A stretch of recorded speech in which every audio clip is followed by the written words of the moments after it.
এই ঝকঝকে রোদে যখন প্রেমিকা ফোন দেয় বাবু একটু বের হও, কিন্তু বের হবো না, রোদ বেশি, বাবু সন্ধ্যার পর বিকেলে বের হই। প্রেমিকা চোখেও হার মানায়, সেই ভালোবাসা হচ্ছে ব্রাজিল। আমরা খেলা বুঝি না।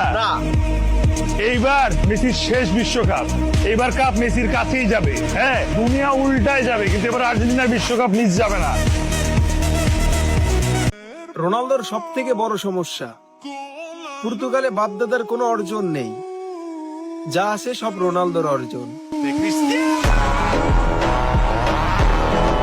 নাম কি? এমি ভাই কি বলেন? এমি কে?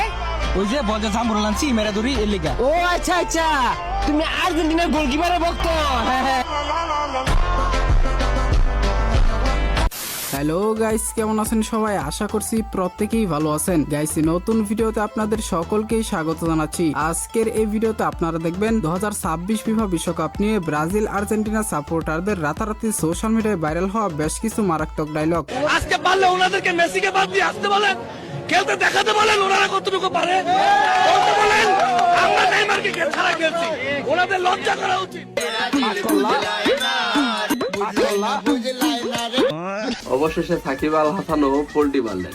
সাম্প্রতিক সময় হচ্ছে আজকের পত্রিকার ক্রীড়া সাংবাদিক রানা আব্বাসকে দেওয়া সাক্ষাৎকারে সাকিব আল হাসান বলছেন সাকিব হচ্ছে আর্জেন্টিনার ফ্যান হইলেও মরক্কোর বিপক্ষে হচ্ছে ব্রাজিলের ম্যাচটি দেখার জন্য উনি হচ্ছে স্টেডিয়ামে যাবেন এবং উনি একটা ব্রাজিলের জার্সি পরে যাবেন, একটা ছবি তুলবেন এবং সোশ্যাল মিডিয়ায় পোস্ট দিয়া ক্যাপশন দিবেন পোল্টি।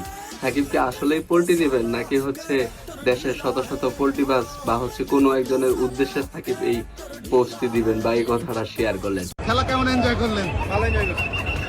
ব্রাজিলটা ড্র করলো, মনে মনে তো মরক্কোর সাপোর্টার ছিলাম। সুতরাং গাইস, আমাদের সাথে আপনিও ব্রাজিল, আর্জেন্টিনা ও পর্তুগাল সহ বাংলাদেশের বাঙালি সাপোর্টারদের ফেসবুক, টিকটক এবং ইনস্টাগ্রাম কাঁপানো রাতারাতি ভাইরাল হওয়া বেশ কিছু মারাত্মক ডায়লগ একসাথে এক ভিডিওতে দেখে উপভোগ করতে চাইলে সম্পূর্ণ ভিডিওটি দেখার বিশেষ অনুরোধ রইল। কেননা ভিডিওর একদম শেষে এমন কিছু ডায়লগ বা কর্মকাণ্ড রয়েছে যেগুলো শোনার পর আপনি যে কোনো দলের সাপোর্টার